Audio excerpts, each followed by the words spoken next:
মন্ত্রী বলল, কৃষ্ণের অনেক দিনে তুই দ্বারকায় চলে গিয়ে, আমি তোর কাছে একটা জিনিস চাইবো বাবা, তুই দিবি? তোর বড় খুশি না, আমি তো কত কিছুই চাইলে কিন্তু নিলে না।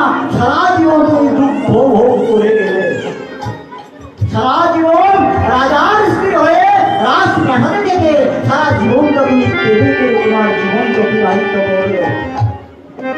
শিক্ষা দেখেন, বলো কৃষ্ণ তুমি কি চাইছো?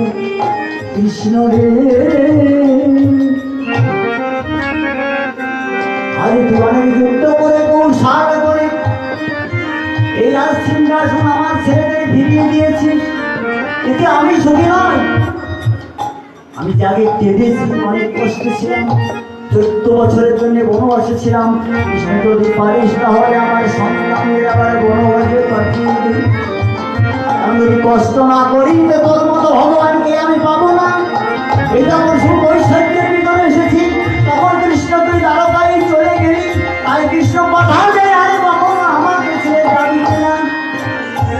দেখেন কেমন প্রেম, কেমন প্রেম। ভগবান আসতে বাধ্য হয়েছে। কোনটি দেবীর শিক্ষা?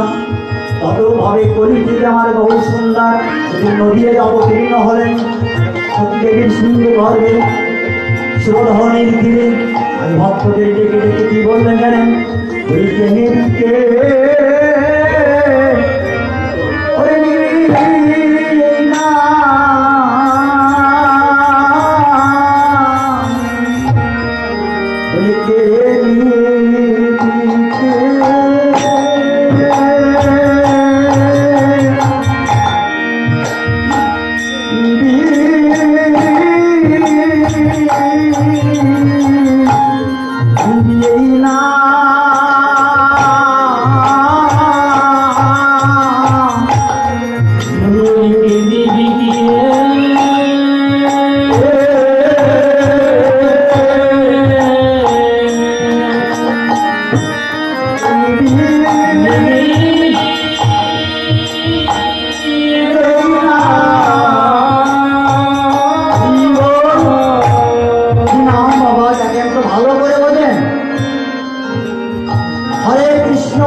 কৃষ্ণ হরে হরে, হরে রাম রাম রাম হরে হরে।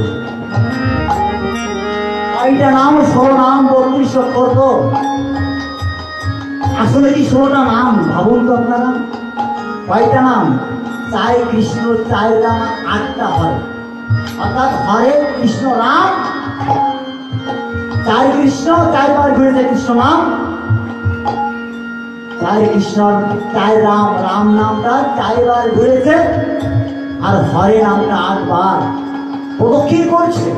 এই মোট মিলে হচ্ছে 16 নাম 32 অক্ষর। আসলে নাম কয়টা? মা নাম কয়টা? 3টে না? হরে